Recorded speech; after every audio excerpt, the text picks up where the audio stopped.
दोस्तों, हमने अभी पिछले दिनों ही एक वीडियो बनाया था जिसमें हमने आपको गीतिका शर्मा की मौत की पूरी कहानी को सुनाया था। उस वीडियो में हमने देखा था कि कैसे 21 साल की गीतिका शर्मा खुदकुशी कर लेती है और अपने सुसाइड नोट में हरियाणा के तत्कालीन गृह मंत्री गोपाल कांडा का नाम लिखती है। और आज यह खबर आई है कि गोपाल कांडा को इस केस से पूरी तरह से सबूत के अभाव में बरी कर दिया गया है। और क्या है इस घटना का पूरा अपडेट, आइए आपको बताते हैं आज के इस वीडियो में।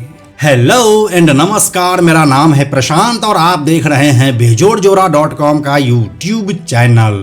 गीतिका शर्मा ने 5 अगस्त 2012 को दिल्ली के अशोक विहार स्थित अपने घर में सुसाइड कर ली थी। उसने फंदा लगाया था। पुलिस को गीतिका के घर से एक सुसाइड नोट मिला था जिसमें उसने सुसाइड के लिए गोपाल कांडा और MDLR की मैनेजर अरुणा चड्ढा को जिम्मेदार ठहराई थी। गीतिका ने लिखा था कि मैं अपने आप को खत्म कर रही हूँ, मेरा विश्वास टूट गया है, मेरे साथ धोखा किया गया है। गोपाल कांडा और अरुणा चड्ढा ने मेरा विश्वास तोड़ा है। गीतिका सुसाइड केस में आरोपी गोपाल कांडा उस समय हरियाणा के CM भूपेंद्र हुड्डा की अगुवाई वाली कांग्रेस सरकार में मंत्री थे। गोपाल कांडा ने निर्दलीय विधायकों के साथ मिलकर हुड्डा सरकार को समर्थन दिया था। इसके बदले में हुड्डा सरकार में उन्हें गृह राज्य मंत्री का पद मिला। गीतिका सुसाइड केस में नाम आने के बाद कांडा को मंत्री पद छोड़ना पड़ा था और उन्हें तिहाड़ जेल में रहना पड़ा था। इससे पहले ये सभी कहानी शुरू होती है नवंबर 2007 से, जब गोपाल कांडा ने गुड़गांव से MDLR एयरलाइंस की शुरुआत की थी। इस एयरलाइन का नाम उन्होंने अपने पिता के नाम मुरलीधर लेखाराम पर रखा था। एयरलाइन का बिजनेस शुरू करने के साथ ही उसने करीब 250 एम्प्लॉय को नौकरी पर रखा और फिर 3 फ्लीट के साथ 6 शहरों में अपनी सेवाएं देने लगा। एयरलाइन वाले बिजनेस के साथ ही गोपाल कांडा करीब 40 कंपनियां और चलाते थे। इन्हीं कंपनियों में गोपाल कांडा ने लड़कियों को भर्ती करना शुरू कर दिया। छोटी उम्र की लड़कियों को बड़े पद देने शुरू कर दिए। इन्हीं में दिल्ली की एक लड़की गीतिका शर्मा भी शामिल थी। गीतिका को पहले इंटरव्यू के बाद सीधे केबिन क्रू का अपॉइंटमेंट लेटर दे दिया गया।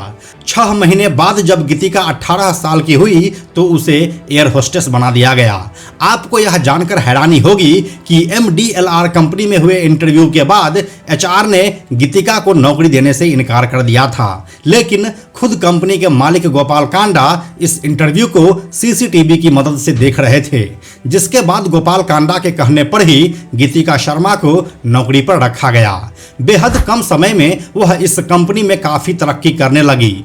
एक के बाद एक कई प्रमोशन गीतिका को मिलने लगे, यहां तक कि खुद गोपाल कांडा ने गीतिका का 18वां जन्मदिन भी धूमधाम से अपने गोवा वाले फार्म हाउस में मनाया था, जिसकी तस्वीरें मीडिया में खूब सुर्खियां बटोरी थी। इसके बाद गीतिका की तरक्की इतनी तेजी से हुई कि 3 साल में वह ट्रेनी से गोपाल कांडा की कंपनी में डायरेक्टर बन गई। इसके पीछे गोपाल कांडा का हाथ ही माना जाता है। हालांकि दोनों के बीच अचानक कोई बात हुई तो गीतिका ने कांडा की कंपनी छोड़ दी। उसने दुबई में नौकरी करनी शुरू कर दी। फिर उसे दिल्ली आने को मजबूर किया गया और वापस से वह कांडा के एक कंपनी में जॉब करने लगी। अब आइए आपको इस केस की पूरी टाइमलाइन बता देते हैं। जब 5 अगस्त 2012 को गीतिका शर्मा खुदकुशी की थी तो उसने एक नोट भी छोड़ा था जिसमें गोपाल कांडा को आरोपी बनाया गया था। जिसके बाद 7 अगस्त 2012 को पुलिस ने कांडा को पूछताछ के लिए बुलाया। वह पुलिस के सामने हाजिर भी हुए, लेकिन अपने ऊपर लगे सभी आरोपों को बेबुनियाद बता दिया। इसके बाद 8 अगस्त को MDLR एयरलाइंस की मैनेजर अरुणा चड्ढा का जब नाम सामने आया तो उसे भी पुलिस ने गिरफ्तार किया। फिर जब गोपाल कांडा के घर पुलिस पहुंची तो वह वहां पर नहीं मिले, जिसके बाद उसे भगोड़ा घोषित कर दिया गया। इसी दिन गोपाल कांडा के वकील ने कोर्ट में अग्रिम जमानत की याचिका दाखिल कर दी। फिर 9 अगस्त 2012 को पुलिस ने कांडा के आवास पर रेड डालते हुए उसके खिलाफ लुकआउट नोटिस जारी कर दिया। एक हफ्ते बाद 17 अगस्त को जब कोर्ट ने गोपाल कांडा के अग्रिम जमानत को खारिज कर दिया, तब 18 अगस्त को गोपाल कांडा ने दिल्ली के अशोक विहार पुलिस स्टेशन में सरेंडर कर दिया। यहां से उसे न्यायिक हिरासत में भेज दिया गया और फिर वह 18 महीनों तक दिल्ली के तिहाड़ जेल में बंद रहे।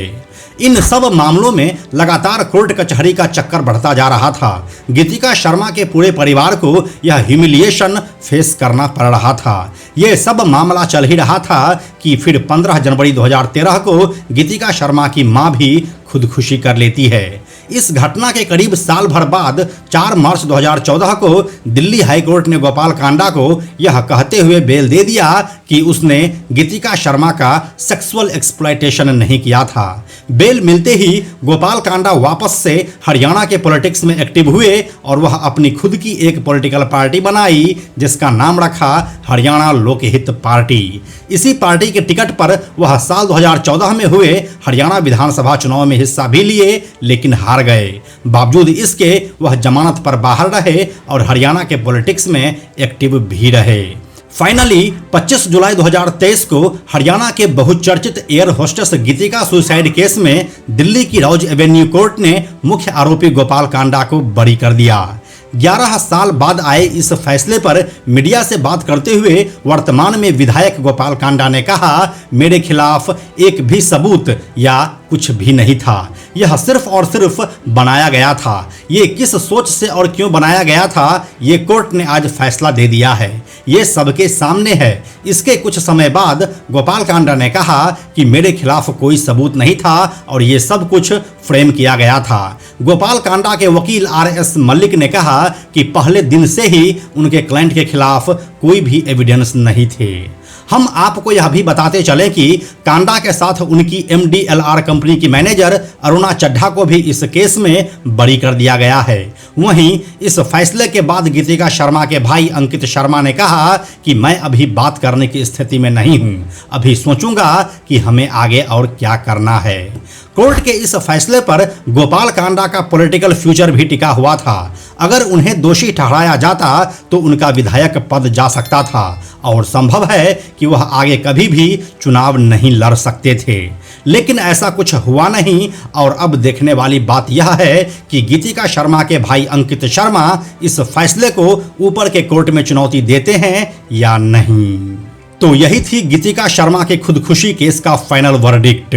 आपको क्या लगता है, क्या इस तरह के फैसलों से आम जनता का न्यायिक व्यवस्था से भरोसा उठेगा या फिर गोपाल कांडा पर लगे सारे आरोप पहले से ही बेबुनियाद थे?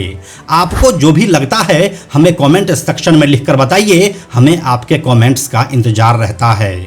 हम जल्दी मिलते हैं आपसे एक नए वीडियो के साथ। अंत में एक और ज़रूरी बात, हमने बेजोड़ जोड़ा का एक टेलीग्राम चैनल भी बनाया है जहां आपको हमारे सारे वीडियोस की लिंक सबसे पहले मिल जाएंगे, इसलिए आप लोग टेलीग्राम पर भी हमसे जुड़ें। टेलीग्राम पर हमसे जुड़ने के लिए सिंपली आप टेलीग्राम ऐप के सर्च में जाकर बेजोड़ जोड़ा लिखिए और चैनल पर जाकर ज्वाइन बटन क्लिक कर दीजिए, आप हमसे जुड़ जाएंगे। यह वीडियो अगर आपको पसंद आया तो इसे लाइक और शेयर जरूर करें। आने वाले वीडियोज़ के लिए बेजोड़ जोड़ा को सब्सक्राइब करके बेल आइकन को टच करना ना भूलें। Thank you so much.